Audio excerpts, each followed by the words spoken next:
నమస్తే, welcome to special debate. నేను Rajasekhar. So ప్రధానంగా తెలంగాణ రాష్ట్ర రాజకీయాల్లో అసెంబ్లీ మొదలైన తర్వాత ఒక రకమైనటువంటి గందరగోళం మొదలవుతుంది. నిన్న జరిగినటువంటి సిఎల్పి మీటింగ్కి సంబంధించి కానీ, లేకపోతే బీజేఎల్పీకి కానీ, లేకపోతే బీఆర్ఎస్ఎల్పీకి సంబంధించి చాలా కీలకమైనటువంటి అంశాలు నిన్న గవర్నర్ ప్రసంగం తర్వాత బీఆర్ఎస్ పార్టీ అక్కడ వ్యతిరేక నినాదాలు చేస్తున్న నేపథ్యంలోనే అక్కడ గవర్నర్ ప్రసంగం ముగిసింది. ఈరోజు జరిగినటువంటి అంశాలు కూడా మనం చూస్తాం. ఇక్కడ జగదీష్ రెడ్డిని సస్పెండ్ చేసిన తర్వాత ఆయన ఎందుకు ఆ వ్యాఖ్యలు చేశారు, అసలు వ్యాఖ్యలే చేయలేదని బీజేపీ పార్టీకి సంబంధించి కానీ లేకపోతే బీఆర్ఎస్ పార్టీకి సంబంధించి క్లారిటీ ఇస్తుంది. బీఆర్ఎస్ పార్టీ ఒకటే చెప్తుంది, అసలు అన్నని మాటలే అన్నారని చెప్తున్నారు, ఎక్కడ ఏమన్నామో చూపించాలి, ఖచ్చితంగా మేము దానికి సంబంధించి రిప్లై ఇస్తామని చెప్తున్నారు. కానీ ఇటువైపు చూసుకుంటే అనకుండానే సస్పెండ్ చేశారు అని చెప్పినటువంటి పరిస్థితి కనిపిస్తుంది. రేపు ధర్నాలు చేయబోతుంది, నిరసనలు తెలియజేయబోతున్నాను కూడా ఇప్పటికే క్లారిటీ ఇచ్చినటువంటి పరిస్థితి కేటీఆర్ కనిపిస్తుంది. ఇటువైపు బీజేపీ పార్టీ మాత్రం 6 గ్యారెంటీలపై ప్రధానంగా పట్టుబట్టింది. కిషన్ రెడ్డికి సంబంధించి కేసీఆర్ అంటే గతంలో చాలా విమర్శలు, అంటే ఇద్దరికి ఒప్పందం ఉందని ఇట్లాంటి వ్యాఖ్యలు కూడా చేసినటువంటి పరిస్థితి. కానీ ప్రధానంగా నిధులకు సంబంధించి ఆపే ప్రయత్నం చేస్తున్నారు, అడ్డుగా ఉన్నారు కిషన్ రెడ్డి అని పదే పదే సీఎం రేవంత్ రెడ్డి వ్యాఖ్యలు చేస్తున్నారు. ఈ అంశాలు చాలా కీలకంగా ఉన్నాయి. సో ఇదే అంశం సంబంధించి ఈరోజు డిబేట్ పాయింట్లో మనం కొనసాగిద్దాం. ఏ పార్టీలు వర్షం ఎలా ఉంది, సో పూర్తిగా డైలాగ్ వారు కొనసాగుతుంది. ఇక్కడ విగ్రహాల తరలింపు కొత్త అంశం ఉన్నటువంటి పరిస్థితి కనిపిస్తుంది. రాజాసింగ్ కొన్ని కీలకమైనటువంటి వ్యాఖ్యలు చేశారు. ఇవన్నీ కూడా ఈరోజు డిబేట్ పాయింట్లో చర్చిద్దాం. మనకి కాంగ్రెస్ పార్టీ నుంచి టీపీసీసీ అధికార ప్రతినిధి డాక్టర్ శివకుమార్ లాల్ గారు కాసేపట్లో జాయిన్ కాబోతారు. అలాగే బీజేపీ పార్టీకి సంబంధించి బీజేపీ పార్టీ నాయకులు శ్రీనివాస్ రెడ్డి గారు మనతో పాటు స్టూడియోలో అందుబాటులో ఉన్నారు. అలాగే బీఆర్ఎస్ పార్టీకి సంబంధించి రామ్మోహన్ గారు అందుబాటులో ఉన్నారు, వారికి నమస్కారం. అలాగే ప్రముఖ రాజకీయ విశ్లేషకులు పాపిరెడ్డి గారు మనకు అందుబాటులో ఉన్నారు, వారికి కూడా నమస్కారం.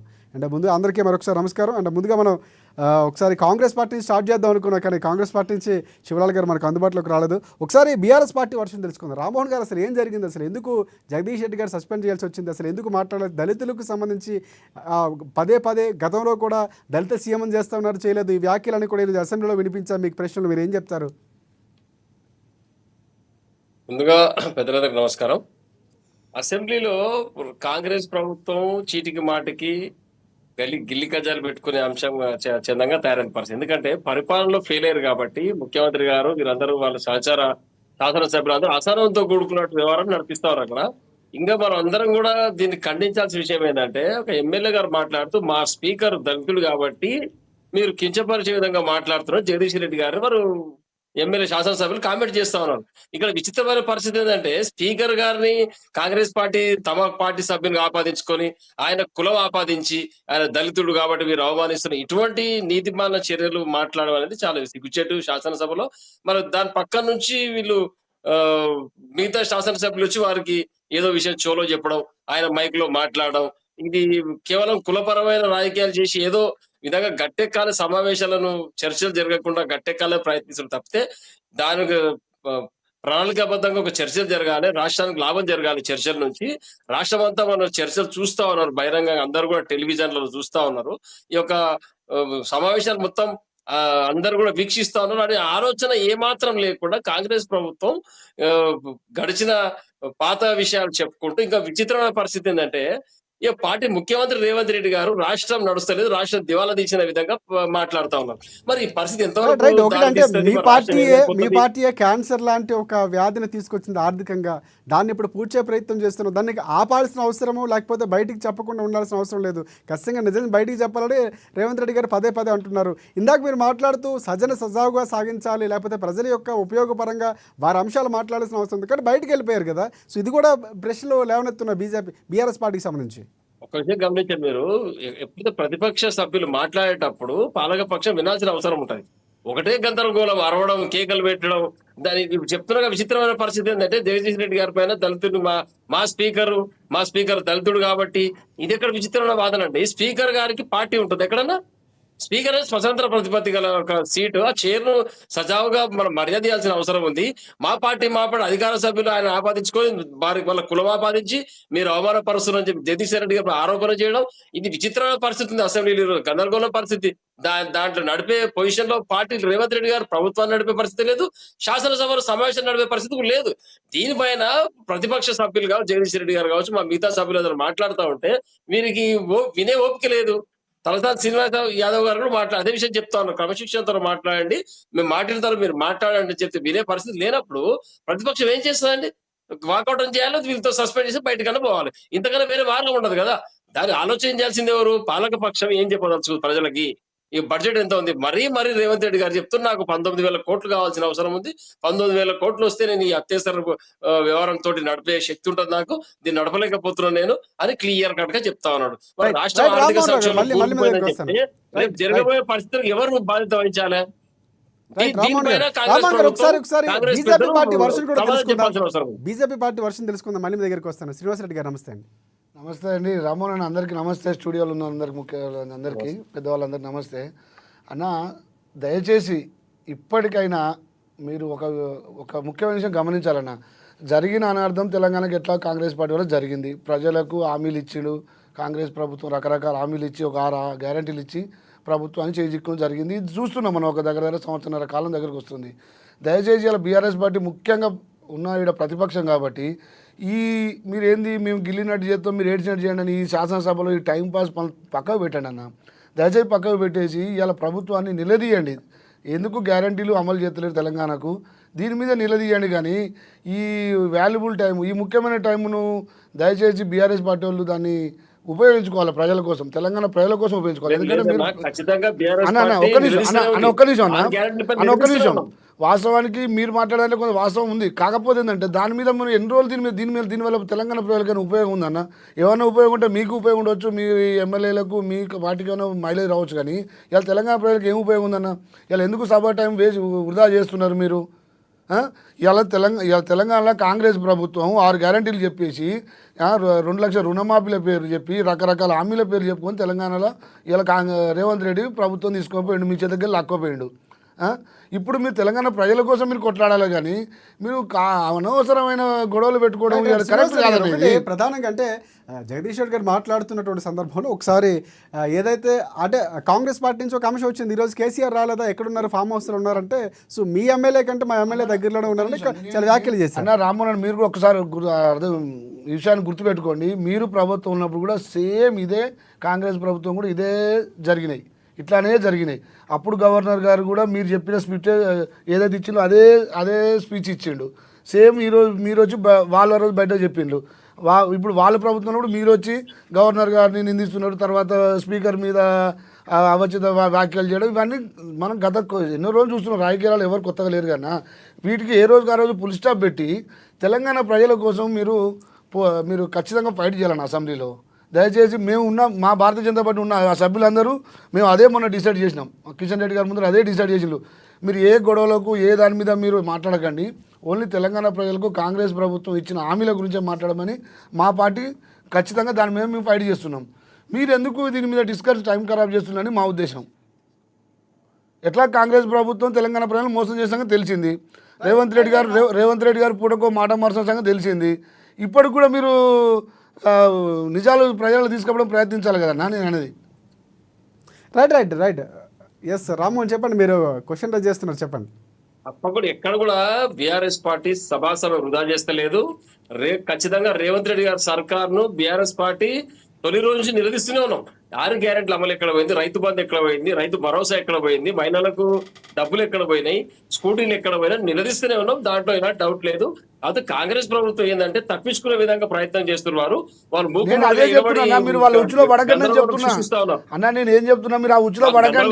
అంతే తప్పితే తప్పకుండా టీఆర్ఎస్ పార్టీ ఆ రోజు నుంచి ఫస్ట్ రోజు నుంచి కూడా హామీలు అమలు చేయాలని చెప్తా ఉన్నాం.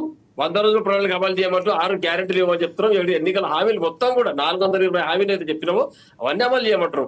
6 గ్యారెంటీలు ఇమీడియట్ గా అమలు చేయమంటారు. అది వదిలిపెట్టి రేవంత్ చేయండి, ప్రజలు మిమ్మల్ని ఆదరిస్తారు. దాని మీద సభ వాకౌట్ చేయండి. కానీ మీరు ఏదో అనుచిత వ్యాఖ్యలు చేయడం, జగదీష్ రెడ్డి బయటికి పోవడం ఇది కాదన్న మీరు చేయాల్సింది. ఒక ప్రతిపక్షము 10 సంవత్సరాల నుంచి తెలంగాణ గుర్తిస్తున్నారు అన్న, అదేం డౌట్ లేదు. శ్రీనివాస్ రెడ్డి గారు జగదీష్ రెడ్డి నిజంగా ఏ వ్యాఖ్యలు చేస్తారు ఏమనుకుంటున్నారు శ్రీనివాస్ రెడ్డి గారు? మీరు అసలు నిజంగా ఆయన వ్యాఖ్యలు ఏమైనా చేస్తారా, లేకపోతే కావాలని కాంగ్రెస్ పార్టీ పంపించింది అన్నది? వ్యాఖ్యలు ఏది చేసినప్పటికీ కూడా ఇప్పుడు ఏదైతే బీఆర్ఎస్ ప్రభుత్వానికి సమాధానం చెప్పే పరిస్థితులకు వాస్తవం కాంగ్రెస్ పార్టీ లేదు అసెంబ్లీలో. ఇది వాస్తవం అన్న, మేము కూడా ఒప్పుకుంటున్నాం. మీకు సమాధానం చెప్పే పొజిషన్లో ఇవాళ కాంగ్రెస్ పార్టీ లేదు. మీకు కావచ్చు, బీజేపీ కావచ్చు, ప్రజలకు కావచ్చు, ఎవరికి సమాధానం చెప్పే పొజిషన్లో కాంగ్రెస్ పార్టీ లేదు. ఈ రోజు ఎందుకు లేదంటే కాంగ్రెస్ పార్టీ మోసం చేసి హామీలలో అందరికీ తెలిసే విషయం కన్నా ప్రతి ఒక్కరని చెప్తారు. దాని మీద రైట్, మీరు మన మాట్లాడి కాంగ్రెస్ పార్టీ చేసినా నుంచి శివలాల్ గారు జాయిన్ అయ్యారు. మా బీజేపీ ఉద్దేశం. Right right right right TPCC అధికార ప్రతినిధి డాక్టర్ శివలాల్ గారు జాయిన్ అయ్యారు. శివలాల్ గారు నమస్తే అండి. ఎస్, ప్రధానంగా రెండు పార్టీలు వర్షం ఉన్నారు. అసలు ఎందుకు అసలు ఆ జగదీష్ రెడ్డిపై ఈ స్థాయిలో మీరు నిర్ణయం తీసుకోవచ్చు? స్పీకర్ని ఏ వ్యాఖ్యలు చేస్తారో ఒకసారి క్లారిటీ ఇస్తారా శివలాల్ గారు? ముందుగా ఏఎన్ఎన్ న్యూస్ ప్రేక్షకులకు మీకు ఆనందం వారికి నమస్కారం. ఒకటి ఏమంటే రాజశేఖర్ గారు ఎస్ ఎస్ చెప్పండి శివలాల్ గారు. విషయం పక్కన పెట్టిన గత 10 సంవత్సరాల నుండి ఏదైతే టీఆర్ఎస్ అధికారంలో ఉన్నప్పుడు కూడా అసెంబ్లీలో దుమారం లేపడము, భాష దానికి దుర్భాషగా మాట్లాడము, ఒక రకంగా ఆ కాలం గడిచిపోయింది. అని ఈ రోజు కాంగ్రెస్ పార్టీ శివలాల్ గారు మీ వాయిస్ కొంచెం క్లారిటీ రావట్లేదు, చెక్ చేస్తారు ఒకసారి. క్లియర్ లేదా? ఎస్ ఓకే ఓకే ఇప్పుడు నాకే మళ్ళీ రివర్స్ వస్తున్నట్టుంది మీ వాయిస్. ఎస్ ఒక్కోసారి జంపింగ్ అవుతుంది, కంటిన్యూ చేయండి పర్లేదు. అయితే గతంలో ఏమైతే జరిగిందో అది అయిపోయింది.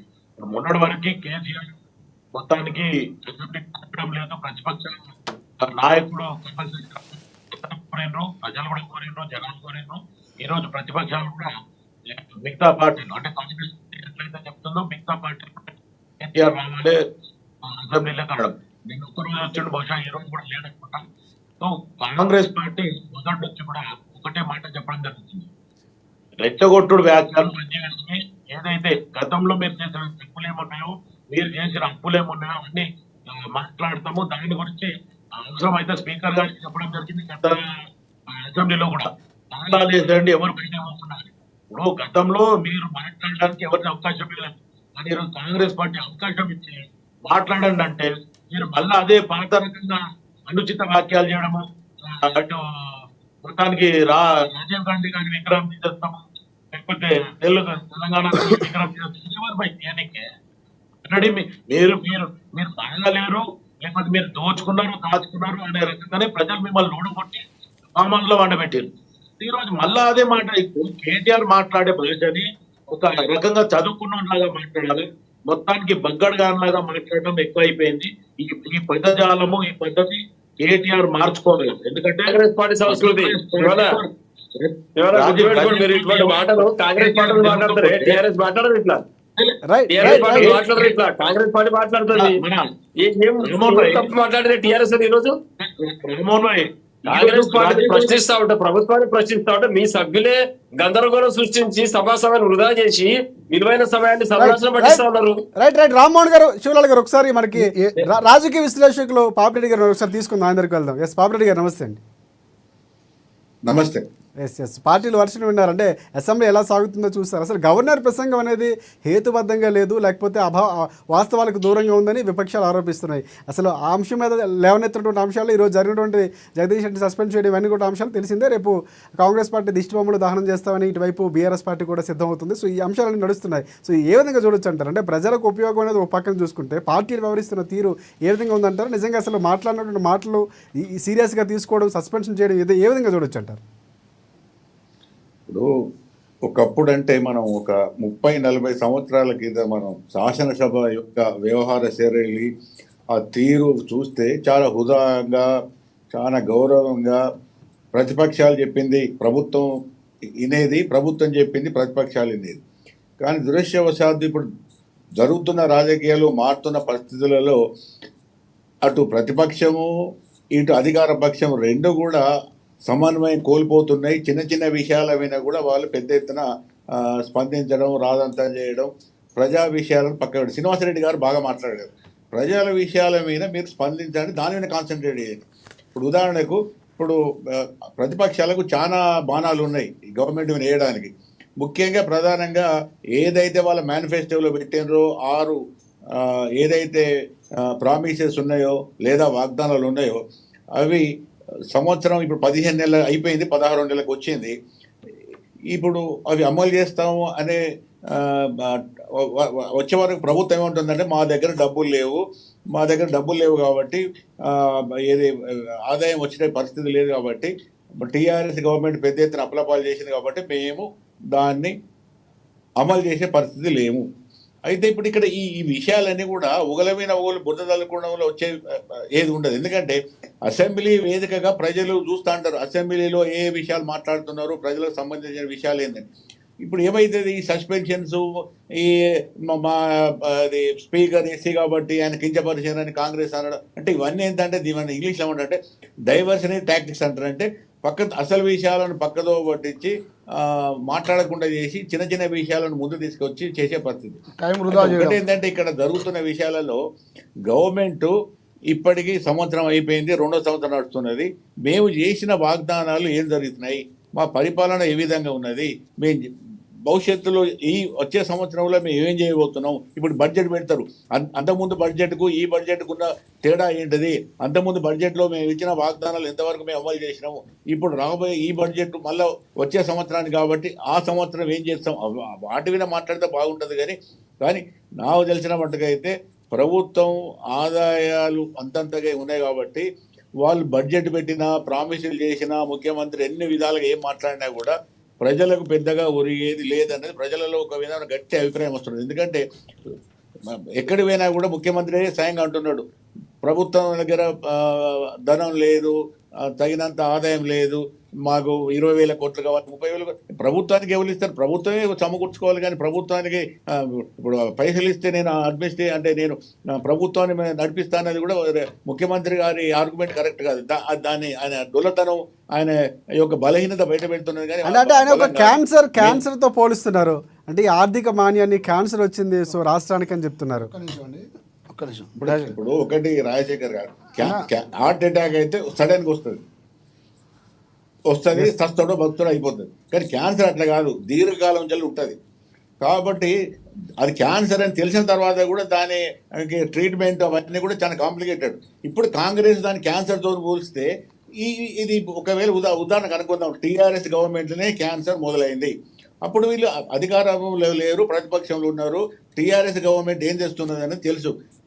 మీరు మళ్ళీ ఒకసారి చెప్తానా, టీఆర్ఎస్ గవర్నమెంట్ పోయే ముందు 2 సంవత్సరాల ముందు అంటే 2021 నుంచి 2023 వరకు టీఆర్ఎస్ ప్రభుత్వం కూడా చాలా వాగ్దానాలు ఉల్లంఘించింది. చాలా విధాలుగా అది ఆర్థిక విషయాలతో కూడుకున్న ఏవైతే వాగ్దానాలు ఉన్నాయో అవన్నీ కూడా ఫెయిల్ అయినాయి. ఆఖరి దళిత బంధు నుంచి మొదలు పెడితే బీసీ బంధు, చాలా డబుల్ బెడ్రూమ్స్ మొదలు పెడితే నిరుద్యోగులకు వృత్తి, చాలా ఉన్నాయి. వాళ్ళు చాలా చెప్పారు కానీ చాలా ఇవ్వలేకపోయారు. ఎందుకు లేదు, అప్పుడే అర్థమైపోయింది ఆర్థిక పరిస్థితి ఎంత మాత్రం బాగలేదు, ఇచ్చే పరిస్థితి లేదు.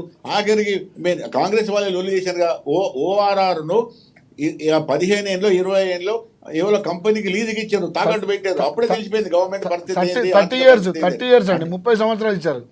30 years పెట్టిన అప్పుడే తెలిసిపోయింది, అప్పుడే పరిస్థితి తెలిసిపోయింది. టీఆర్ఎస్ గవర్నమెంట్ ఆర్థిక పరిస్థితి ఏంది, దాని గొప్పతనం ఏంది, అంటే టీఆర్ఎస్ కాదు అక్కడ తెలంగాణ రాష్ట్ర ఆర్థిక పరిస్థితి. కాబట్టి ఇవన్నీ తెలిసిన తర్వాత కూడా ఇప్పుడు కాంగ్రెస్ చేసింది ఏంటంటే, నేను మళ్ళీ చెప్తాను ఏంటంటే, టీఆర్ఎస్ గవర్నమెంట్ ప్రజా ఏదైతే ఆకర్షణ పథకాలను అమలు చేసి గెలుస్తున్నది, ఓట్లను రాబట్టుకుంటున్నది. కాబట్టి మేము అంతకన్నా ఎక్కువ ప్రజా ఆకర్షణ పథకాలను పెడితే తప్ప మాకు ఓట్లు లేరని అనుకున్నారు. కాంగ్రెస్ టింక్ ట్యాంక్ అనుకున్నది, రాహుల్ గాంధీ టింక్ ట్యాంక్ అనుకున్నది, ఇక్కడ స్టేట్లు అనుకున్నది. కాబట్టి వాళ్ళు కేసీఆర్ పథకాలకు అన్నిటి కూడా డబల్ చెప్పారు. ఆసరా పెన్షన్కు మేము 2,000కు 4,000 ఇస్తాను, రైతు బంధుకు రైతు భరోసాని ఎక్కువిస్తామన్నాం, మహిళలకు 2,500 ఇస్తాం. ఇవన్నీ చేసినప్పుడు కూడా అప్పుడు అడిగారు చాలా మంది, ఇప్పుడే అసలు బడ్జెట్ అంతంత ఉన్నది కదా, ఈ అమలు ఎట్లా చేస్తారంటే మేము ఆర్థిక పరిస్థితి మెరుగుపరుస్తాము, ఈ ట్యాక్స్ లూపోల్స్ అంటారు, అంటే ఏవైతే పన్నులలో లీక్ అంటే ఏవైతే సరిగ్గా కలెక్ట్ అవుతాయో అన్ని వసూలు చేస్తాం అన్నీ చెప్పి వచ్చారు. ఇది జరిగిన చరిత్ర. ఇప్పుడు ఈ కాంగ్రెస్ వచ్చిన తర్వాత కూడా 15 నెలలు అయిపోయిన తర్వాత కూడా వాళ్ళు చెప్పిందే చెప్తున్నారు. వచ్చిన రోజు నుంచి వెళ్ళి ఇప్పటి వరకు మా దగ్గర డబ్బులు లేవు, ఆదాయం లేదు. ఈ ఆదాయం లేదు అన్నప్పుడు ఈ ప్రభుత్వం ఏమి ఇమేజ్ ఉంటుంది, ఏముంటుంది అసలు ప్రభుత్వం చాలా విషయాలు చేయాలి. అది హలో వినపడుతున్నదా? వినిపిస్తుంది, చెప్పండి. హలో ఎస్ ఎస్ వాళ్ళు అటువంటి దానిలో ప్రజా సంక్షేమం కోసం ఎన్నో కార్యక్రమాలు చేసి ఉంటుంది కాబట్టి ప్రతి విషయాలు కూడా మా దగ్గర డబ్బులు లేవు. మొన్న కరీంనగర్లో ఎమ్మెల్సీ ఎలక్షన్స్ పోయి ముఖ్యమంత్రి గారు ఏమన్నారంటే ఈ పెన్షన్ రిటైర్డ్ అయిన వాళ్ళకు పెన్షన్ కమిట్మెంట్ కూడా మేము ఇవ్వడం ఇబ్బంది అవుతుంది, ఆ పరిస్థితి ఏర్పడుతుందని కూడా చెప్పడం జరిగింది. అంటే ఈ విధంగా చెప్పినప్పుడు ప్రభుత్వం యొక్క విలువ కానీ ప్రభుత్వం యొక్క పరపతి కానీ ఉండవు. రెండవది ఏంటంటే ఇప్పటికైనా ఈ ఏదైతే ఈ ఫ్రీ బిల్స్ ఈ సంక్షేమ పథకాలు ఉన్నాయో దాన్ని రివ్యూ చేసుకొని ప్రభుత్వ ఆదాయం కన్నా ప్రభుత్వ బడ్జెట్ కన్నా ఎక్కువ ఉన్నది కాబట్టి దాన్ని సవరించుకొని ప్రభుత్వాన్ని ముందు తీసుకుపోతే తప్ప నడవదు. ఈ రాజకీయ పార్టీలు అన్నీ కూడా ఒక ఒప్పందానికి వచ్చి గింతకన్నా ఎక్కువ మేము ఫ్రీ బిల్స్ లేదా ఉచితాలు ఇవ్వమని అనుకుంటే తప్ప ఈ గవర్నమెంట్ నడవదు. రైట్ శివలాల్ గారు, అది ప్రధానంగా అప్పు లేదని షాకు చెప్పడం కరెక్ట్ కాదు. ప్రధానంగా ఆరోపణ వినిపిస్తుంది. సో రేవంత్ రెడ్డి గారు ఎక్కడికి వెళ్ళా అది దాచాల్సిన అవసరం కాదు, చెప్పాల్సిన అవసరం అంటున్నారు. కానీ దాన్ని ఎలాగా అంటే ఉన్నటువంటి సమస్యలు లేకపోతే ఉన్నటువంటి సిచ్యువేషన్స్ని అనుకూలంగా మార్చడం, లేకపోతే అభివృద్ధి చేయడం, సంక్షేమ పథకాలు అమలు చేసే దిశగా వెళ్ళడం అనేది చాలా ముఖ్యం కాంగ్రెస్ పార్టీకి. ఆ దిశగా ఇక్కడ ప్రయత్నాలు చేస్తున్నట్లేమని ఆరోపణలు వస్తున్నాయి. మీరేమంటారు? ఇప్పుడు రాజశేఖర్ బాబురెడ్డి గారు మాట్లాడిన దాంట్లోనే మనకు అర్థమవుతుంది. ఒకటి ఏంటంటే కాంగ్రెస్ పార్టీ కూడా ముందు అధికారంలోకి రాగానే రివ్యూ మీటింగ్ చేసి ప్రచారం ఖాళీ ఉంది అని చెప్పి ప్రజలకు ఓపెన్ గా డే వన్ రోజే చెప్పడం డే వన్ రోజు చెప్పుడు ఏందని నాకు అర్థం కాదు. మీ వాయిస్ క్లారిటీ లేదు అన్న. డే వన్ చెప్పుడు ఏంది? మీరు తెలంగాణ ప్రజలతో ఓట్లు వేయించుకుంటారు, మీకు తెలియదా? అంతకుముందు ఆర్థిక పరిస్థితి తెలియదా? మీరు ఏ బేస్ మీద పథకాలు ఇచ్చిళ్ళు, ఏ బేస్ మీద హామీలు ఇచ్చిళ్ళు, మీరు ఏ బేస్ మీద హామీలు ఇచ్చిల్లన్నా? అంటే మీకు ఏంటిది?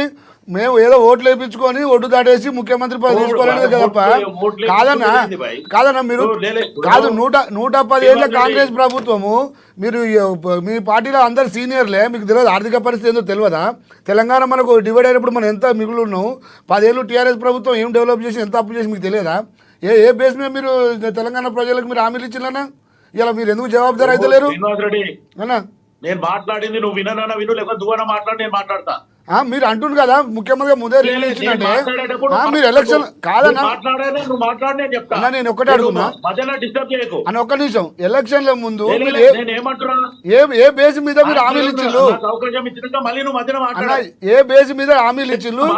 ఏ బేస్ మీద పింఛను 4000 ఇస్తా అన్నారు? ముందు నా మాట విను. నేను మాట్లాడు, నీకు అవకాశం ఇచ్చినప్పుడు నువ్వు మాట్లాడు, డెకోరం మెయింటైన్ చేయి.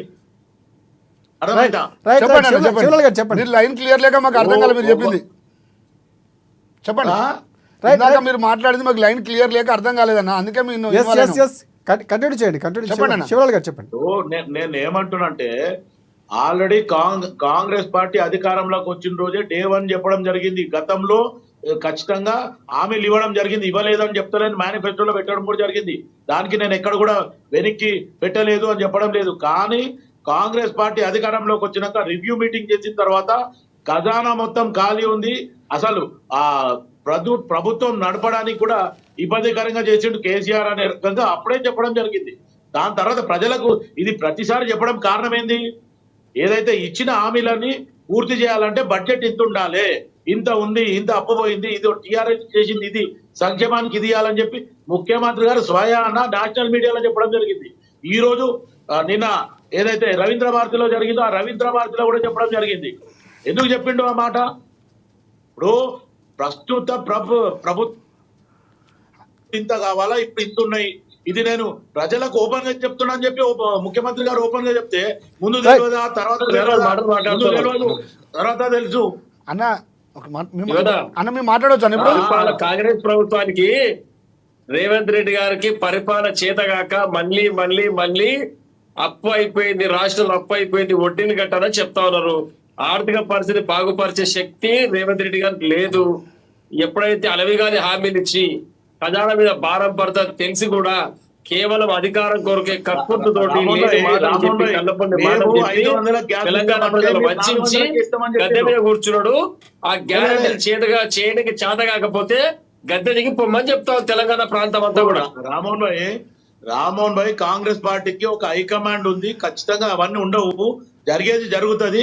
మేము 500 గ్యాస్ అంటే మీరు 400 ఇచ్చారు, అది హామీ కాదా? అంటే మీరు అధికారంలోకి వస్తే మీరు ఎట్లా నడుతుండే?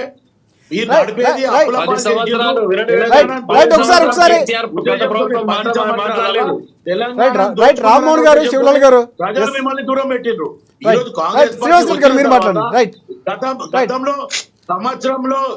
సంవత్సర కాలంలో 22 Right, వేల కోట్ల right. రూపాయలు 14 నెలలు గడిచింది, 14 నెలలు ఈ 10 గడిచింది. సంవత్సరాలు చేయలేదు. అన్న రామ్మోహన్ ఒక్క నిమిషం ఉండండి అన్న, ఒక్క నిమిషం అన్న. కాంగ్రెస్ పార్టీ అన్న ఒక్క నిమిషం ఉండండి అన్న. నిజంగా మీరు అసలు ఇట్లా మాట్లాడుతున్నాం, మాకు నిజంగా ఇప్పుడు అప్పుడు మాకు నిజంగా అదే ఒక డౌట్ వస్తుందన్న. ఏ ఒక్క చిన్న పని చేసినా, ఏదో ఒక బిల్డింగ్ కట్టినా, ఏదో ఒక ప్రాజెక్ట్ కట్టినా ఒక రిపోర్ట్ తీసుకొని ఒక అంచనా ప్రకారం మనం పనిచేస్తామన్నా. మీకు ఏ అంచనా, తెలంగాణ బడ్జెట్ మీద ఏ అంచనా లేకుండా, తెలంగాణ ఇన్కమ్ ఎంతో తెలియకుండానే మీరు హామీలు ఇచ్చారా? మీ కుంపు మేస్త్రి మీ సీఎం గారు అన్నాడు కదా, ఒక బిల్డింగ్ కడితేనే మనం ఒక ఎస్టిమేషన్ వేసుకుంటాం, దీనికి 2 కోట్లు అవుతుంది, 3 కోట్లు అవుతుందని. ఏ అంచనా లేకుండానే మీరు హామీలు ఇచ్చేసి తెలంగాణ గెలిచినాక, మీరు ప్రజలు మిమ్మల్ని నమ్మి ఓటు వేసినాక, అప్పుడు రివ్యూ మీటింగ్ పెట్టుకున్నాక అప్పుడు రేవంత్ రెడ్డికి తెలివి వచ్చింది బడ్జెట్ తక్కువ ఉంది, మేము చేయలేమంటారు. మీతో మీరే 15,000 రైతు భరోసా ఇస్తామన్నారు. అదే రేవంత్ రెడ్డి మళ్ళీ 12,000 అన్నాడు. కనీసం ఆ 12,000 కూడా ఏ రైతుకి వేయలేయాలా? బోనస్ ఇస్తా, ఒక్క నిమిషం అన్న. మీరు బోనస్ ఇస్తా అన్నారు, 4,000 పింఛన్ ఇస్తా అన్నారు. అంటే మీరు మాట్లాడాలంటే మీకే తెలుస్తుంది మీ డొల్లతనం ఎంత ఉందనేది. మీ డొల్లతనం మీకే కనపడుతుందన్న. మీరు ఎట్లా మాట్లాడతారు? ప్రజలు ఇవాళ సమాధానం చెప్పే పరిస్థితి లేరు. మీ యావత్ తెలంగాణ మీ ఎమ్మెల్యే అన్న ఒక్క నిమిషం ఏదైతే రైతు బంధు ఉందో, రైతు భరోసా ఉందో అదే అమౌంట్ వేయడం జరుగుతుంది. ఎక్సెస్ అమౌంట్ ఖచ్చితంగా నేను ఇదే స్టూడియోలోకి వెళ్ళి అమౌంట్ తర్వాత ఇస్తామని చెప్పడం జరిగింది. ఇదే స్టూడియోలోకి వెళ్ళి ఒక మండల ఎవరికైనా మీకు వాళ్ళ రెవెన్యూలకు ఫోన్ చేస్తా, ఒక 1000లలో పెండింగ్ ఉన్నాయి రైతు భరోసా పడకుండా, 1000లలో. మీరు లైవ్లు ఉంటా అంటే నేను ఇప్పుడే కాల్ చేస్తాను, నువ్వు చెప్పిన మండలం చెప్పు, నేను నెంబర్ ఫోన్ చేస్తా. 1000లలో పెండింగ్ ఉన్నాయి, రైతు రుణమాఫీలు పెండింగ్ ఉన్నాయి, 4,000 పింఛను పెండింగ్ ఉంది, తులం బంగారం పెండింగ్ ఉంది. రైతు రుణమాఫీ 10 ఏళ్లలో టీఆర్ఎస్ గవర్నమెంట్ చెయ్యింది. కాంగ్రెస్ పార్టీ గవర్నమెంట్ 8 నెలల్లో 22,000 కోట్ల రూపాయలు చేయడం జరిగింది. 22,000 కోట్ల రూపాయలు. ఈ రోజు 22,000 కోట్ల రూపాయలు కాంగ్రెస్ పార్టీ ఏకకాలంలో ఒకటే సంవత్సరంలో చేయడం జరిగింది. 10 సంవత్సరాలలో టీఆర్ఎస్ బీఆర్ఎస్ చేయలేంది. ఈ రోజు కాంగ్రెస్ పార్టీ చేయలేదని కాదు, ఖచ్చితంగా చేస్తారు. కాకపోతే హామీలు మెల్లిగా ఇస్తామనే రకంగా బడ్జెట్ పరంగా అన్న 100 రోజుల జీతం రేవంత్ రెడ్డి గారే చెప్పాడు. ఎప్పుడు చేస్తారు? కాదంటలేను, 100 రోజులలో మాకు మేమే టార్గెట్ అనుకున్నాము, అది ఒకటే శ్రీనివాస్ రెడ్డి గారు ఇంకొక అంశం ప్రధానంగా కేంద్రం సపోర్ట్ కూడా చేయట్లేదు. మీకు కొట్లాడాలి, మీకు టార్గెట్ కాదు, మీరు ప్రజలకు టార్గెట్ అయ్యి ఇవ్వాలా. మీ ఎమ్మెల్యేలు 119 అసెంబ్లీలో ఏ అసెంబ్లీలో తిరగలేని పరిస్థితిలో మీరు ఉన్నారు. మీరు ప్రజల టార్గెట్ అయిన టార్గెట్ మీకు ప్రజలు చేస్తున్నారు. మీకు టార్గెట్ అయితే మీరు మీ కుటుంబ టార్గెట్ మాకెందుకన్నా? మీరు ఏదైతే ప్రజలకు హామీలు ఇచ్చిందో దాని మీద ఇలా అసెంబ్లీలో రేవంత్ రెడ్డి గారు కానీ దానికి సంబంధించిన మంత్రులు కాబట్టి సమాధానం చెప్పాల్సిన అవసరం వాళ్ళకు ఉన్నది. ఒక్క నిమిషం, బీఆర్ఎస్ పార్టీ వాళ్ళని నిలయాల్సిన ప్రతిపక్షం కాబట్టి బీఆర్ఎస్ పార్టీకి అవసరం ఉన్నది. మీరు కొట్లాడుకొని ప్రజల టైం ఖరాబ్ చేయకండి, సభ టైం వృధా చేయకండి, ప్రజల సొమ్మును దుర్వినియోగం చేయకండి. ఇది మేము బీజేపీ కోరుకునేది. అంతేగాని ఒకటి శ్రీనివాస్ రెడ్డి గారు మీరు ఇవ్వాల్సిన నిధులు ఇవ్వట్లేదు, రావాల్సినటువంటి కేంద్రం నుంచి రావట్లేదు అని చెప్తున్నారు రేవంత్ రెడ్డి గారు. చిన్నపిల్లలు మాట్లాడుతున్నారు. ఇలా మాకు మేము రివ్యూ పెట్టుకున్నాం. శ్రీనివాస్ రెడ్డి ఇప్పుడు గతంలో 2 సార్లు పార్లమెంట్ లో కూడా బడ్జెట్ ప్రవేశపెట్టిరు. తెలంగాణకి ఏమిచ్చారు చెప్పు. ఈ రోజు నువ్వు తెలంగాణ రాష్ట్రం గురించి మాట్లాడుతున్నావు.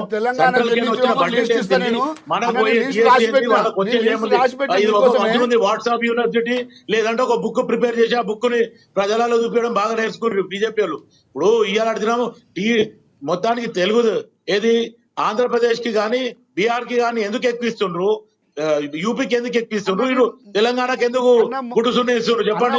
మొన్న మా తెలంగాణ రాష్ట్ర మా అధ్యక్షుడు కిషన్ రెడ్డి గారు చెప్పిండు, మీరు హామీలు మమ్మల్ని అడిగించారా? మీరు హామీలు ఇచ్చింది మీరు. కానీ ఒకటి శ్రీనివాస్ రెడ్డి గారు, కిషన్ రెడ్డి గారు రాష్ట్రానికి రావాల్సిన వాటాలు రావట్లేదు అంటున్నారు, ఆపే ప్రయత్నం చేస్తున్నారు, ఆరోపిస్తున్నారు. ఏదైతే బడ్జెట్ ఉందో అన్ని రాష్ట్రాలకు ఇవ్వాలా, ఉట్టి ఒక ఆంధ్రప్రదేశ్ అన్నా. మనం అనుకుంటే నీకు కేంద్రం నుంచి వచ్చే నిధులు ఆగవన్నా. కేంద్ర నిధులు ఎట్లా రావాలో అందరికి ఒకే తీరు వస్తాయి. కేంద్ర ప్రభుత్వం తెలుగు ఆంధ్రప్రదేశ్ కి లేకపోతే బీహార్ కి అన్న మీరు కేంద్ర ప్రభుత్వం ఉంటే ఆ రెండు అన్నా, కేంద్ర పోటీ మీకు పరిపాలన రేపు వాళ్ళు ఎప్పుడైనా విత్డ్రా చేసుకుంటారనే ఉద్దేశంతోనే కదా మీకు ఈ రోజు మీకు- వాళ్ళ మీకు support పరిపాలన withdraw చేసుకుంటే చేతగాక మీ- కేంద్రం మీ మీద అధికారం బురద చల్లుతున్నారు. కూలిపోతుందనే ఉద్దేశం. మీకు పరిపాలన చేతగాక కేంద్రం బురద చల్లుతున్నారు. మీరు రాష్ట్రంలో ఉన్న మీ ఏదైతే పథకాలు వీటిని అమలు చేయమంటుంటే నువ్వు కేంద్రం మీద పోతుంది. రైట్ రామ్మోహన్ గారు ఒకసారి మీరు మాట్లాడండి. నేను ఎప్పుడు రాష్ట్రం గురించి చెప్తాను, కేంద్రం కూడా జరిగింది చెప్తున్నాను. రైట్ రామ్మోహన్ గారు పెండింగ్ లేవన్నా. మొన్నటికి మొన్న శ్రీనివాస్ రెడ్డి గారు శివరావు ఒక్క నిమిషం. మొన్నటికి మొన్న ముఖ్యమంత్రి గారు రేవంత్ రెడ్డి నేనేం చెప్తాను ఒక్క నిమిషం వినండి. నరేంద్ర కిరణ్ మోడీ గారు ఒక్క కలిసి నిమిషం వచ్చారు. వినండి. ఈ నిధులు ఎక్కడ పెండింగ్ లేవు. కిరణ్ ఒక్క నిమిషం. రైట్ ఒకటి రాష్ట్ర ఒకళ్ళ తర్వాత ప్రభుత్వం- ఒకరు మాట్లాడితే చర్చ కొనసాగచ్చు. వినండి. ఎస్ రామ్మోహన్ గారు మీరు మాట్లాడండి. అదే చెప్తున్నాను. ఇక్కడ ఒక్కటి మనం గమనించాల్సిన విషయం, తెలంగాణ ప్రజలందరూ మనం వాదన చూస్తా ఉన్నారు లైవ్ లో డిబేట్ లో. నేను ఏమంటున్నా అంటే ముఖ్యమంత్రి రేవంత్ రెడ్డి గారు అయిన తర్వాత పరిపాలన చేతగాక నెపం పక్కవారిపై నెడతా ఉన్నారు. ఇది ఒకటి. ఇప్పుడు వాస్తవానికి వీళ్ళ మాటలు నమ్మి కేంద్రంలో తెలంగాణ ప్రాంతం నుంచి 16 ఎంపీలను భారతీయ జనతా పార్టీకి కాంగ్రెస్ పార్టీకి కట్టబెట్టడం దీనికి తెలంగాణ ప్రజలు. మరి పార్లమెంట్ ఇప్పుడు శివన చెప్తా ఉన్నాడు మాకు తీసుకురాలేదు, ఏమొచ్చినాయి అని సీనియర్ని అడుగుతా ఉన్నాడు పక్కన కూర్చుంటే. నేనేం చెప్తున్నాను, మీ ఎంపీలు 8 మంది పార్లమెంట్ లో ఏం మాట్లాడిర్రు, తెలంగాణకి ఎందుకు తీసుకురాలేకపోయారని మేము ప్రశ్నిస్తాం ఒక టిఆర్ఎస్ పార్టీగా. మేము అది వదిలిపెట్టాలి. బీజేపీ పార్టీ అట్లే ఉంది, 2 జాతీయ పార్టీలు ఇదే పని చేస్తా ఉన్నాయి. అందరూ కలిసి మక్క పెట్టి ఒక్క నిమిషం. నేను ఏం చెప్తాను అంటే తెలంగాణ ప్రాంతానికి నిధులు తీసుకురావాలి, కనీసం ఒక ప్రైవేట్ గా జాతీయ హోదా తీసుకురావాల్సిన అవసరం ఉంది. దీనిపైన 2 పార్టీలు ఎంపీలు అక్కడ కొట్లాడాలి. ఆ పోరాట పార్టీ మనం వదిలిపెట్టి అక్కడ కేంద్ర ప్రభుత్వానికి బీజేపీ ఎంపీలు, ఆ సోనియా గాంధీ గారికి కాంగ్రెస్ ఎంపీలు గులాంగిరి చేసుకుంటా ఏదో టైం పాస్ మాటలు మాట్లాడుతూ తప్పితే తెలంగాణ ప్రాంతం పైన చిత్తశుద్ధి లేదు వాస్తవం. ఎందుకంటే తెలంగాణ ప్రాంతం పైన ఆ రోజు నుంచి ఎప్పుడైతే భారతీయ జనతా పార్టీ 90లో 1 ఓటు 2 రాష్ట్రాల పేరు మీద వాగ్దానం చేసినా, వాజ్పేయి ప్రభుత్వంలో 2 రాష్ట్రాలు ఏర్పరిచా, తెలంగాణ ప్రాంతాన్ని సపరేట్ రాష్ట్రంగా ఏర్పాటు రామ్మోహన్ గారు చేయలేదు. ఒకటి కాంగ్రెస్ పార్టీ 70 ఏళ్ళు కాంగ్రెస్ పార్టీ ప్రధానంగా మీ పార్టీకి సంబంధించి ముందు నుంచి కూడా చాలా ఆరోపణలు వినిపిస్తున్నాయి. రామోహన్ తెలంగాణ మీద బీజేపీకి ప్రేమ ఉన్నది. రాబోయే రోజుల్లో తెలంగాణ బీజేపీ పరిపాలన చేయవలసి వస్తుంది. మాకు తెలంగాణ ఎప్పుడు మేము చిన్న చూపు చూడలేదు. శ్రీనివాస్ రెడ్డి గారు మీకు ప్రశ్న, మీరు ఏమంటుంది సార్, మీ పార్టీకి సంబంధించి రాజా సింగ్ గారు కొన్ని వ్యాఖ్యలు చేస్తున్నారు. చూస్తున్నారు తప్ప బీజేపీ మీకు అనుకున్న ఎక్కువ నిధులు కళలు కనొచ్చు తప్పేం లేదు. మేము కాదంటే మీ ఒక ప్రశ్న రామ్మోహన్ గారు, ఒకటి బీజేపీ అధికారంలోకి వస్తుందంటున్నారు, కానీ అధికారంలోకి రావాలంటే పాత సామాను పంపించాలని మీ పార్టీకి చెందిన రాజా సింగ్ మాట్లాడుతున్నారు. అసలు ఏంటి, అసలు మీలోనే ఒక ఆరోపణలు వినిపిస్తున్నారు మీ పార్టీలోకి సంబంధించి. సో ఇప్పుడు అధికారంలోకి మీరు వస్తారంటున్నారు, రావాలంటే పాత వాళ్ళు పోవాలి, పాత సామాను పంపించాలంటున్నారు. పాత సామాను కొత్త సామాను అది ఇంటర్నల్ విషయం అండి. అది దీనికి సంబంధం లేని విషయాలు. తెలంగాణ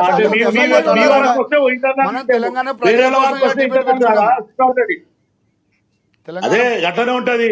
ఇప్పుడు రాజా సింగ్ తెలంగాణ ఎందుకంటే కేంద్ర స్థాయిలో పార్టీ లేదు కాబట్టి వాళ్ళు అట్లే మాట్లాడతారు. కార్యకర్తలను కేవలం ఎమోషనల్ బ్లాక్ మెయిల్ కదా బీజేపీ పార్టీది. ఆ రోజు నుంచి సుమారుగా 50 సంవత్సరాలు ఇదే పని వాళ్ళది. రేపు అధికారంలోకి వచ్చేసామని చెప్తారు వాళ్ళు.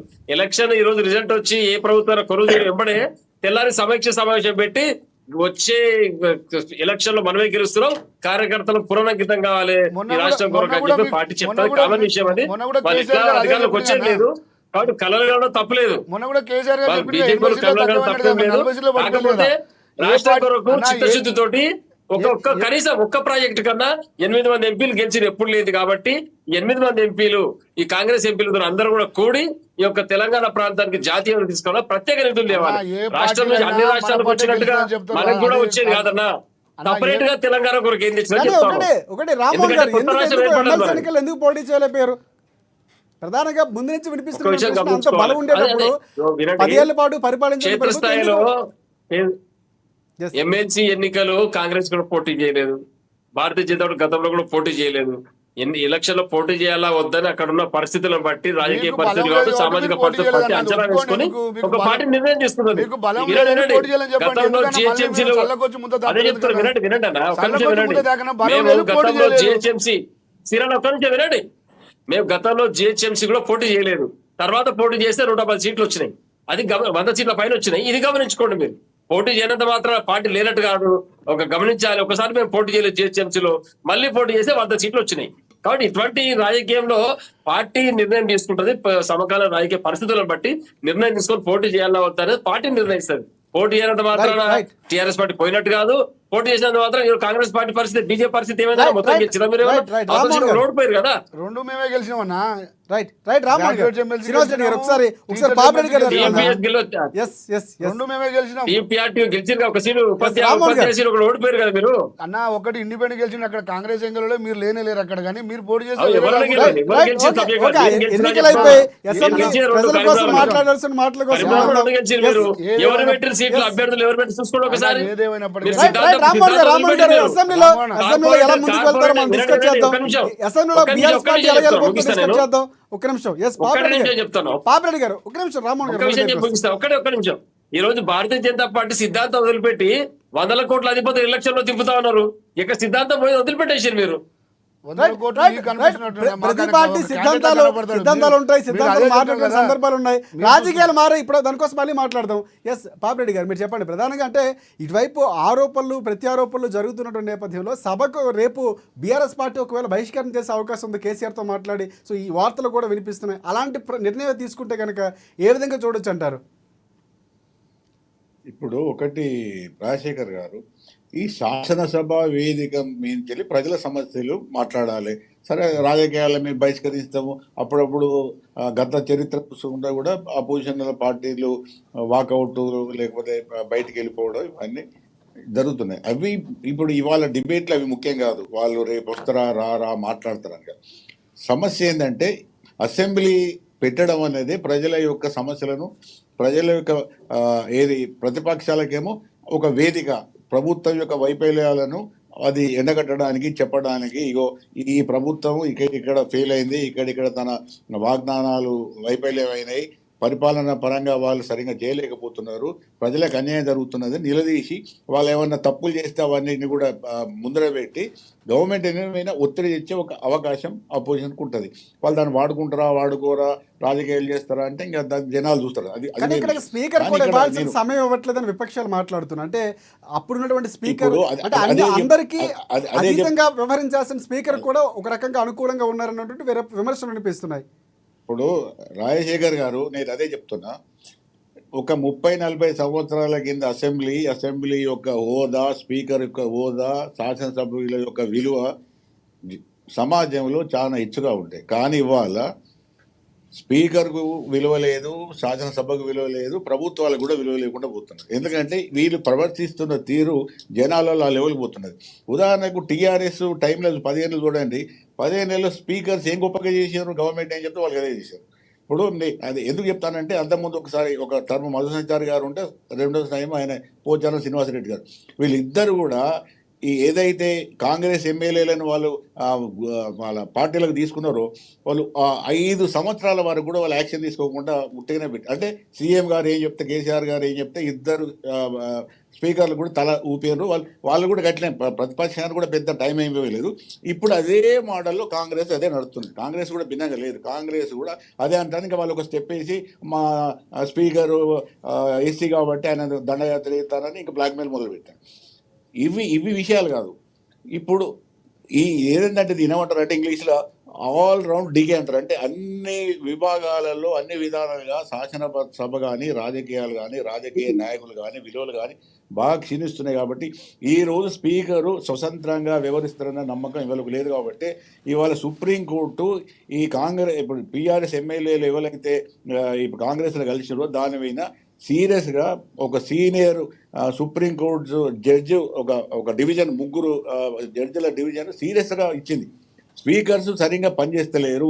స్పీకర్స్కి ఏదైతే రాజ్యాంగంగా అధికారం ఇచ్చిందో ఇది ఏదైతే డిఫెక్షన్ లా ఉన్నా అంటే ఇవన్నీ చూసినప్పుడు స్పీకర్గా పనిచేయడం లేదు, పార్టీగా పనిచేయడం లేదు. అసలు చాలా విషయాల్లో కూడా చాలా వైఫల్యాలు ఉన్నాయి. వాటి మీద మాట్లాడుకుంటే బాగానే ఉంటుంది. కాంగ్రెస్ గొప్పదా, బీజేపీ గొప్పదా, లేదా బీఆర్ఎస్ గొప్ప, అన్ని గొప్ప లేవు, అన్ని వీటిలో సమస్యలు ఉన్నాయి. కాబట్టి ఒకటే నేను చెప్పేది ఏంటంటే రాజశేఖర్ గారు, ఇవన్నీ కూడా జనాలు గమనిస్తారు. జనాలకు ఏమవుతుందంటే ఆప్షన్ చాయిస్ అంటే వాళ్ళకు ఏమైతుందంటే ఇప్పుడు టీఆర్ఎస్ వ్యతిరేకతతో ఆల్టర్నేటివ్ కాంగ్రెస్ గెలిపించారు. ఈ పార్టీ ఒకసారి ఆ పార్టీ ఒకసారి చూద్దాం అనుకుంటున్నారు. Yes. ఇప్పుడు రేపు కూడా కాంగ్రెస్ సరిగా లేకపోతే రేపు మళ్ళీ బీఆర్ఎస్ బీజేపీనే గెలిపిస్తారు. అంటే ప్రజలకు ఏమైతుందంటే దించేసే అవకాశం దొరుకుతుంది, కానీ ఒక మంచి గవర్నమెంట్ని ఎన్నుకునే అవకాశం కానీ మంచి వ్యక్తులను ఎన్నుకునే అవకాశం కానీ ప్రజలకు అవకాశం వస్తలేదు. కాబట్టి ప్రజాస్వామ్యంలో పెద్ద సమస్యగా అయింది ఇప్పుడు. రైట్ శివలాల్ గారు, ఒకటి ఇందాక పూర్తి విపక్షాలు కానీ లేకపోతే మిమ్మల్ని ప్రశ్నించు గతం నుంచి కూడా ఇచ్చినటువంటి హామీలు ఏవైతే ఉన్నాయో, ఇచ్చినప్పుడు ఎంత బడ్జెట్ ఉంది, సో ఏంటి అసలు అప్పులు ఆదాయాలు ఇవన్నీ చూసుకోవాల్సిన అవసరం ఉంది, ఎందుకు అమలు చేయలేకపోతున్నారో ప్రధానంగా ప్రశ్న వినిపిస్తుంది. ఇంకోటి ఇందాక పాపిరెడ్డి గారు మాట్లాడుతూ స్పీకర్కు సంబంధించి అందరికీ అనుకూలంగా వ్యవహరిస్తున్నారంటే అది కూడా ఒక ప్రశ్నార్థకమైన ప్రశ్న మాట్లాడుతున్నారు. సో దీనికి ఏం చెప్తారు మీరు? రాజశేఖర్ గారు, ఈడ ఉన్న పరిస్థితిలో ఇప్పుడు పాపిరెడ్డి గారు చెప్పిన దాంతోనే నేను ఏకోపేంటే గతంలో ఎప్పుడైతే రాజశేఖర రెడ్డి గారు చంద్రబాబు నాయుడు గారు ఇద్దరు ఉన్నప్పుడు కూడా ఒక ఉందాగుండే ఒక 2-3 కాదు, కానీ 2014 నుంచి మటుకు మొత్తానికి అసెంబ్లీకి లేకపోతే జనరల్ గా మాట్లాడిన దానికి లేకపోతే ప్రెస్ మీట్ లో మాట్లాడిన దానికి వ్యత్యాసం లేకుండా పోయింది. నిజంగా కూడా గతంలో ఒక అసెంబ్లీలో మాట్లాడుతున్నంటే ఉందాగా ఉండేది, ఒకరినొకరు గౌరవించుకునేది, ఎవరైనా కొత్తగా నేర్చుకునే వాళ్ళు ఉంటే వాళ్ళకి వింపుగా ఉండేది. ఓహో, అసెంబ్లీలో ఇలా మాట్లాడాలనా, లేకపోతే చర్చలు ఇట్లా జరుగుతాయా అనే రకంగా ఒక ఉందాగా ఉంటే. కానీ ఇప్పుడు పరిస్థితి ఏమైపోయిందంటే 2014 గత 10 సంవత్సరాలలో టీఆర్ఎస్ బీఆర్ఎస్ ఉన్నప్పుడు మటుకు మొత్తానికి ఒక చేపల మార్కెట్ లాగా అయిపోయింది. దాని తర్వాత వాళ్ళ ఇష్టారాజ్యం చేయడం జరిగింది. కానీ ఈరోజు కాంగ్రెస్ పార్టీ అధికారంలోకి వచ్చిన తర్వాత మీరు అసెంబ్లీలో చూడండి, అయినంత మటుకు ఉందాగానే ప్రవర్తిస్తుండ్రు తప్ప గతంలో 10 సంవత్సరాలలో అసెంబ్లీ జరిగినట్టు. కానీ ఒకటి రేవంత్ రెడ్డి గారు భాష గురించి కూడా మాట్లాడుతున్నారు విపక్షాలు, ఆయన మాట్లాడుతున్న భాష ఆయన కూడా అసహనం వ్యక్తం చేస్తున్నారు. నేనే మాట్లాడాలా, మంత్రులు మాట్లాడరా, విపక్షాలు తిప్పుకోవడం మాట్లాడుతున్నారు. కేసీఆర్ గారు కూడా, అంటే రేవంత్ రెడ్డి కూడా ఏమంటారు? ఇప్పుడు నేను ఏమంటున్నా అంటే అది పార్టీ పరంగా కాంగ్రెస్ అయినా సరే ఎవరైనా సరే అసెంబ్లీలో నేను 20 సంవత్సరాల కింద, నేను మళ్ళీ ఒకసారి రిపీట్ చేస్తున్నా, 20 సంవత్సరాల కింద ఎప్పుడైతే రాజశేఖర రెడ్డి గారు ముఖ్యమంత్రి ఉన్నప్పుడే చెప్పడం జరిగింది. ఏమని? రాజీవ్ యూత్ ఆర్గనైజేషన్ నుండి స్టేట్ యూత్ అవార్డ్స్, ఆ 2 ఆర్గనైజేషన్ల నుంచి ఒక లెటర్ ఇవ్వడం జరిగింది. మీరు నిమిషానికి 8,000 రూపాయలు ఖర్చు పెడుతున్నారు అసెంబ్లీలో, ఇది ప్రజా ధనాన్ని దుర్వినియోగం చేస్తున్నారు. ఎవరైతే తక్కువ సమయం మాట్లాడి ప్రజలకు మేలు జరిగేలాగా ఒక సమస్య తీసుకుని ఆ సమస్య పరిష్కారం చేస్తే బాగుంటదని చెప్పి గతంలో స్వయాన నేనే ఇవ్వడం జరిగింది. ఇప్పుడు ఆ పరిస్థితుల్లో కాంగ్రెస్ పార్టీ సభను అలా నడిపించగలదా? ఖచ్చితంగా నేను ఇప్పుడు రేపైనా సరే. కానీ అలాంటి పరిస్థితులు కనిపించట్లేదు. ఈ రోజు జరుగుతున్నటువంటి పరిణామాలు కానీ నిన్న గవర్నర్ ప్రసంగంలో పూర్తిగా అబద్ధాలు ఉన్నాయి, వాస్తవాలకు దూరంగా ఉన్నాయని విపక్షాలు ఆరోపిస్తున్నాయి. అక్కడ ఉన్నటువంటి విగ్రహాలు తీసుకెళ్లి మళ్ళీ గాంధీ భవన్ లో పెడతామని చెప్తున్నారు. మీరు ప్రతిష్ఠించినటువంటి విగ్రహాలు, అన్ని వ్యాఖ్యలు ఏమంటున్నానంటే చెప్పండి. పార్టీని రెచ్చగొట్టడం. ఇప్పుడు ప్రతిపక్షం ఏం చేస్తుందంటే అధికార పక్షాన్ని రెచ్చగొట్టి సహనం కోల్పోకూడదు. బాధ్యతమైనటువంటి ఒక ముఖ్యమంత్రి పోస్ట్ కూడా ప్రభుత్వం మీద కాబట్టి మీరు సమన్వయం కూడా చేయాల్సిన అవసరం ఉంది. అయితే సమన్వయం ఎంతసేపు చేస్తాం అంతసేపే చేస్తాం రాజశేఖర్ గారు. అయినంత మటుకు ఎదుటోళ్ళు మర్యాదగా మాట్లాడకపోతే మనం కూడా వాళ్లకు ఆ రకంగానే తిప్పుకొట్టాలనేది ఒక ఉద్దేశం ఉంటది. ఇంకొకటి, కేటీఆర్ కి నేను ఖచ్చితంగా హెచ్చరిస్తున్నా, నువ్వు రాజకీయం చేసేది ఉంటే రాజకీయంగా పరగానే ఉండు. ఇటు రాజీవ్ గాంధీ ఉన్నప్పుడు నీ అయ్య ఏడున్నాడు అనేది ఒకసారి ఆలోచించుకో. నువ్వు రాజీవ్ గాంధీ గారు కానీ తెలంగాణ తల్లి విగ్రహం గురించి నువ్వు తీసుకొని నిన్న అసెంబ్లీలో మాట్లాడాల్సిన అవసరం ఏముంది నీకు? ఒకవేళ బిడ్డ నేను అధికారంలోకి వస్తా, నేను తీసుకోపోతా అంటే ఒక్కసారి ప్రజలు నేను పొందబెట్టిండ్రు, ఒక్కసారి నువ్వు ఆలోచించుకో. అటు రాజీవ్ గాంధీ గారి పేరు తీసే అర్హత నీకు లేదు, ఇటు ఇప్పుడు పెట్టిన తెలంగాణ తల్లి పేరు తీసే అర్హత కూడా లేదు. ఎందుకంటే 10 సంవత్సరాల మీరు తెలంగాణ తల్లిని పెట్టడానికనే మీకు చేత కాలే. అటువంటోడు ఇంత పెద్ద పెద్ద మాటలు మాట్లాడు. ఒకసారి కాంగ్రెస్ పార్టీ లేకపోతే ఈరోజు కేసీఆర్ కి రాజకీయ అరంగేట్రం ఎక్కడ ఉండేది? అది ఒక్కసారి ఆలోచించాలా. ఈ రోజు ఒక కేసీఆర్ కొడుకు కాబట్టి కేటీఆర్ కి యూసఫియన్ దర్గా దగ్గర కూర్చొని అల్లాకే నామ్ పే దేదే బాబా అని అడగ తినాలి. అది ఆలోచన. రామ్మోహన్ గారు మీరు ఏం చెప్తారు చెప్పండి.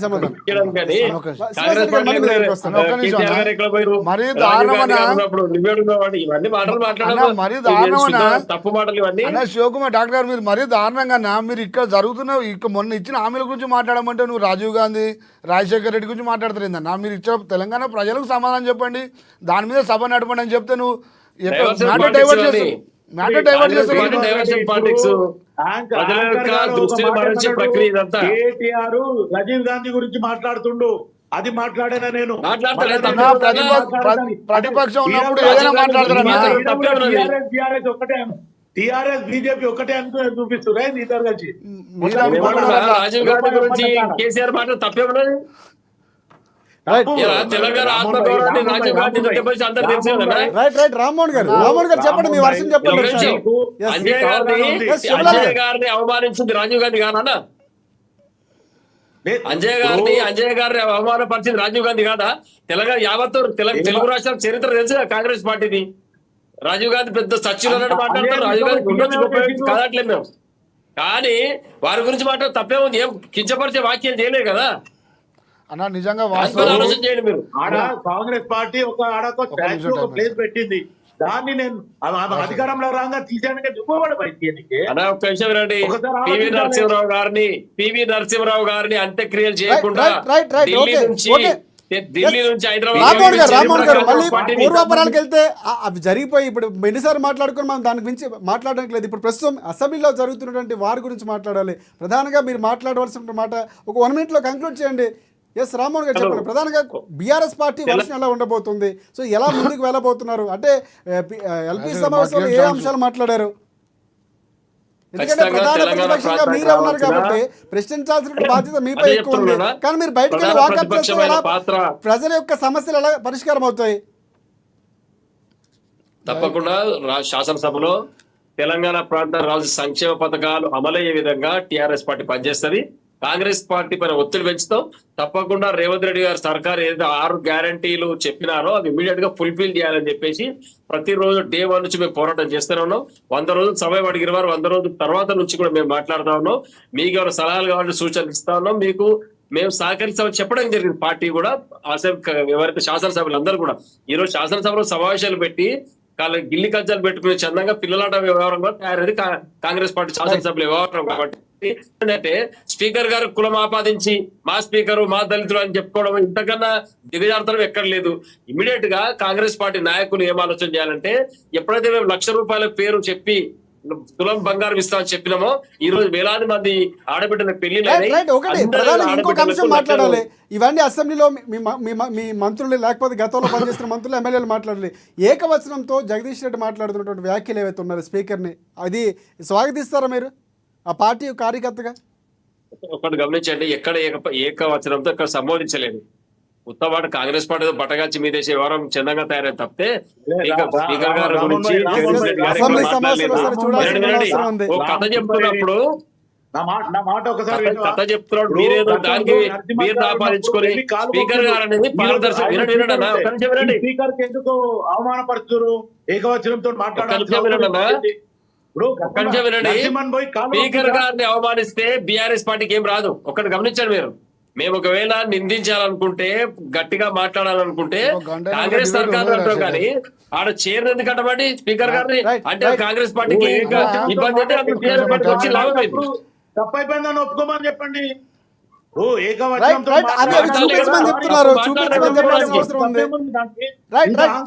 రామ్మోహన్ గారు ఒక్క నిమిషం. శ్రీనివాస్ రెడ్డి గారు మీరేమంటారు? అంటే చూసే ఉంటారు అసెంబ్లీ సమావేశాలు, దాని గురించి ఏమంటారు? దయచేసి ప్లీజ్ మీరు అందరికీ, ప్రతిపక్షానికి పాలకపక్షానికి యాజ్ అ బీజేపీ పార్టీగా మీరు తెలంగాణ ప్రజల నాడిలాగా మాట్లాడుతున్నాం. మీరు దయచేసి మీరు అర్థం చేసుకోండి. 10 సంవత్సరాలు మీరు ఏరిన్లు తెలంగాణను అప్పులపాలు చేసిన విషయం వాస్తవమే. దీంట్లో నాలెడ్జ్ లేకుంటే పదవి వ్యామోహంతో కాంగ్రెస్ పార్టీ పదవులే కావాలి, ఖచ్చితంగా గెలవాలనేసి అడ్డగోలుగా హామీలు ఇచ్చి తెలంగాణలో ఓట్లు వేపించిన సంగతి తెలిసిందే. వీటి మీద ఇవాళ టీఆర్ఎస్ పార్టీ ఖచ్చితంగా కొట్లాడాలని బీజేపీ కోరుకుంటున్నాం. మేము ఎట్లాగో ఫైట్ చేస్తున్నాం. మీరు కొట్లాడుకొని టైం వృధా చేయొద్దని ఆల్రెడీ పాపిరెడ్డి సార్ ఆయన విశ్లేషకులు క్లియర్గా చెప్పారు. ఇంకొక విషయం, ఇప్పటికైనా కాంగ్రెస్ పార్టీకి ఒక తెలంగాణ ప్రజల నుంచి మేము ఒక బీజేపీ అని చెప్పి ఇప్పటికైనా మీరు అర్థం చేసుకోండి. ఒక్కసారి మీరు ఏం మాట్లాడాలి ఒక్కసారి మీరు మీ పార్టీలో ఒకసారి వినండి. టీవీలలో సౌండ్ పెట్టుకొని లేకపోతే మీరు ఒకసారి వినండి. మనం ప్రజలకు ఏ హామీలు ఇచ్చినాం, ఎంత పెద్ద భాషలు ఇచ్చినాం, ఏమేమి చెప్పినాం, ఏం చేయలేకపోతున్నాం, దాన్ని ఎలా చేస్తే బాగుంటుందని చెప్పి ఆ గతంలో 10 సంవత్సరాలు పరిపాలించిన బీఆర్ఎస్ పార్టీ కొన్ని సలహాలు తీసుకోండి, మా బీజేపీ పార్టీ కొన్ని సలహాలు తీసుకోండి. కానీ కేసీఆర్ గారు వచ్చారు, ఎందుకు రారు? కానీ కేసీఆర్ రాకపోయినా చాలామంది ఎమ్మెల్యేలకు అన్నారు, అనుభవం ఉన్న వాళ్ళు ఉన్నారు, మినిస్టర్ చేసిన వాళ్ళు ఉన్నారు. అంతేగాని నిజంగా వాస్తవానికి ఇలా మాత్రం నిజంగా చెప్పాలంటే కాంగ్రెస్ పార్టీ గిల్లి గజ్జాలు పెట్టుకుంటే అనిపిస్తుంది. ప్రతిదాన్ని పెద్ద చేస్తుంది. ఇప్పుడు 2 రోజుల దాకా జగదీష్ రెడ్డి గారు క్షమాపణ చెప్పాలని మళ్ళీ దీనికి గొడవ స్టార్ట్ చేస్తారు. ఈ లోపల 2-3 హాలిడేస్ వస్తాయి, మళ్ళీ ఆదివారం వస్తుంది, మళ్ళీ రేవంత్ రెడ్డి ఢిల్లీకి పోతాడు. ఎడి చేసి ఇవాళ తెలంగాణ ప్రజలు అన్న తెలంగాణ జగదీశ్వర్ రెడ్డి ఒక్క నిమిషం ఒకవేళ శివలాల్ గారు, ఒక్క నిమిషం, ఒక్క నిమిషం, ఆయన వర్షన్ కంప్లీట్ అయిపోయింది. అన్న ఒక్క నిమిషం శివలాల్ గారు, శివలాల్ గారు, ఒక్క నిమిషం. అన్న శివలాల్ గారు, శివలాల్ గారు, yes. ఈరోజు శ్రీనివాస్ రెడ్డి గారు కంక్లూడ్ చేయండి మీరు. మాకు సంబంధం లేని విషయం కానీ ఈరోజు జగదీష్ రెడ్డి గారు సారీ చెప్పితే మీకు పడిపోయేది ఉన్నది. మీరు ఎంతమంది ప్రజలకు సారీ చెప్పాలి అన్న? మీరు ఎంత ఏకవచనంతో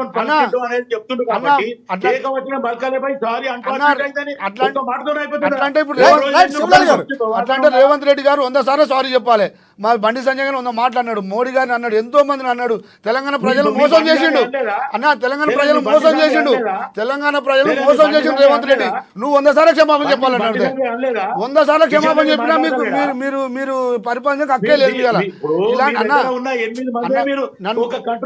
మమ్మల్ని మాట్లాడండి అన్న, 8 మంది ఎమ్మెల్యేలు మీరే కంట్రోల్లో లేరు, ఇంతమందిని కంట్రోల్ చేయాలన్నా మమ్మల్ని మాట్లాడియండి. నేనేమంటున్నా, మిమ్మల్ని మాట్లాడిస్తున్నా, మీరు క్షమాపణ చెప్పాలని మీరు కాలయాపన చేయడం వల్ల మీకు వచ్చిన లాభం ఏంటి? తెలంగాణ ప్రజలకు ఒరిగేది ఏంటి? కాలయాపన కాదు, జరిగితే ఏకవచనంతో మాట్లాడి తప్పు జరిగితే సారీ చెప్పొచ్చు. పక్కన విశ్లేషకులు పాపులేట్ చెప్తున్నారు ఇది కాలయాపన చేయడమే. మనం కాలయాపన చేయడమే. మీకు సమయం ముగిసింది. దమ్ము ధైర్యం ఉంటే మీరు ఒక డాక్యుమెంట్ పట్టుకొని ఒక చర్చ కూర్చోండి. మీరు ఇచ్చిన 6 గ్యారెంటీల రిలేటెడ్గా 420 హామీలు ఉన్నాయి. ఏం చేసి ఎంత శాతం చేసి చెప్పండి, ఎంత శాతం చెప్పండి. నువ్వు మళ్ళీ మొదటి పోతావు, ఎప్పుడు కాలాదాన్ అంటావు. 20 లక్షల ఉద్యోగాలు మీరు ప్రభుత్వంలో ఫెయిల్ అయిండ్లు, మీరు ప్రభుత్వంలో ఫెయిల్ అయిండ్లు. 20 లక్షలు ఇంటూ 11 ఎంత అయింది? ఎన్ని ఉద్యోగాలు ఇచ్చింది అన్న? ఇది సబ్జెక్ట్ కాదన్న, మీ స్థాయి సబ్జెక్ట్ కానే కాదు అన్న. ఇవాళ డిబేట్ కరెంట్ అఫైర్ మీద నడుస్తుంది. మీకు దమ్ము ధైర్యం ఉంటే ఈ స్టూడియో చెప్తున్నా, రేపా ఎల్లుండ మీరు మీ స్థాయి వాళ్ళు రాండి, చర్చలో కూర్చుందాం అన్న, చర్చలో కూర్చుందాం. అన్న మీరు రేవంత్ రెడ్డి మాట్లాడినాక మనం తక్కువ మాట్లాడుతున్నా. రేవంత్ రెడ్డి అయితే నేను బట్టలు ఇప్పేస్తా, ఇంకా గలీజ్గా మాట్లాడతారన్న. మీరు రేవంత్ రెడ్డి బట్టలు ఇప్పేస్తా, నీ డ్రైవర్ గుంజేస్తా, మేము చాలా తక్కువ మాట్లాడుతున్నాం అవన్నీ. మీరు దయచేసి అన్న, శ్రీనివాస్ రెడ్డి గారు, శ్రీనివాస్ రెడ్డి గారు అన్న, మీరు సీనియర్ లీడర్లు. శివలాల్ గారు, ఒక్క నిమిషం, సమయం లేదు సార్, కంక్లూడ్ చేద్దాం ఒకసారి. శివలాల్ గారు కంక్లూడ్ చేయండి. ఈ చర్చలన్నిటికీ ఒకటే మూల కారణం అన్న, ఈ చర్చలన్నిటికీ ఒకటే మూలం. తెలంగాణలో గతంలో ఇచ్చిన ఎలక్షన్లు ఇచ్చిన హామీలు ఎంత శాతం జరిగినాయో ఒక్కసారి చర్చకు కూర్చుందాం. ఎన్ని చర్చ చేసినా గాడికి వస్తుంది డిస్కషన్. మీరు చెప్పేది మీకు ఏమాత్రం దమ్ము ధైర్యం ఉన్న కాంగ్రెస్ పార్టీకి చర్చ కూర్చుందాం. చర్చకు కూర్చుందాము, లేకుంటే ప్రజలలో పోయి కూర్చుందాము. మీకు ఎలాంటి సమాధానం చెప్తారో జనాలు అర్థమవుతుంది. అసెంబ్లీ నడుస్తుంది, ఖచ్చితంగా ఎమ్మెల్యేలు మాట్లాడాలి. మనం మాట్లాడకంటే ఎమ్మెల్యేలు మాట్లాడి గెలిపించినటువంటి వారు మాట్లాడాల్సిన అవసరం ఉంది. పాపిరెడ్డి గారు చివరిగా ఇప్పటికైనా బీఆర్ఎస్ పార్టీ వాళ్ళు మీరు దాని మీద కాంగ్రెస్ పార్టీలో మీరు నిలదీయండి అన్న, నిలదీయండి. శ్రీనివాస్ రెడ్డి గారు, పాపిరెడ్డి గారు చివరి కంక్లూడ్ చేయండి మనకు 1 minute టైం. ఇవాళ బీఆర్ఎస్ పార్టీ ఖచ్చితంగా నిలదీస్తే కాంగ్రెస్ పార్టీ దగ్గర సమాధానం లేదు. రైట్ పాపిరెడ్డి గారు, ఇప్పుడు మూడు పార్టీలు వాళ్ళ వాదనను వినిపించుకున్నాయి, వాళ్ళ స్టాండ్ చెప్పారు.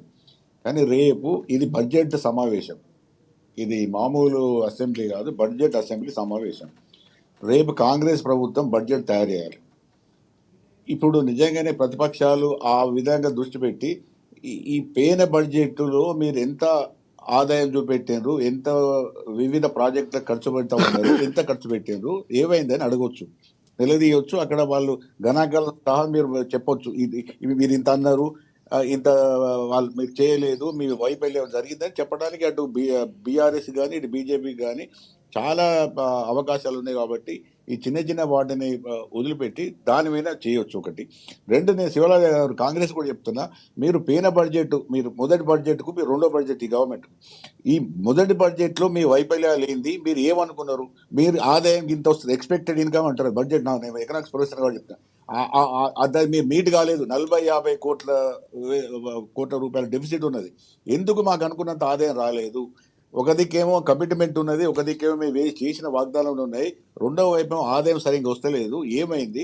ఇప్పుడు మళ్ళీ ఈ సంవత్సరం బడ్జెట్ అంతా కూడా మళ్ళీ 25-26 సంవత్సరం మళ్ళీ బడ్జెట్ వస్తుంది. అంటే మళ్ళీ ఈ సంవత్సరం ఆర్థిక సంవత్సరం, ఈ సంవత్సరంలో కూడా మీరు ఏదో ఎటువంటి బడ్జెట్ అయినా ఒక బడ్జెట్ అయితే ప్రవేశపెట్టాలి. ఈ పద్దుల కింద పెట్టినామని అది ఏ విధంగా చేస్తున్నారో నాకు తెలియదు. కానీ నా ఉద్దేశంలో మాత్రం ఈసారి మీ బడ్జెట్, మీ బట్టి విక్రమార్క తయారు చేయడం అనేది అంత సులభం కాదు.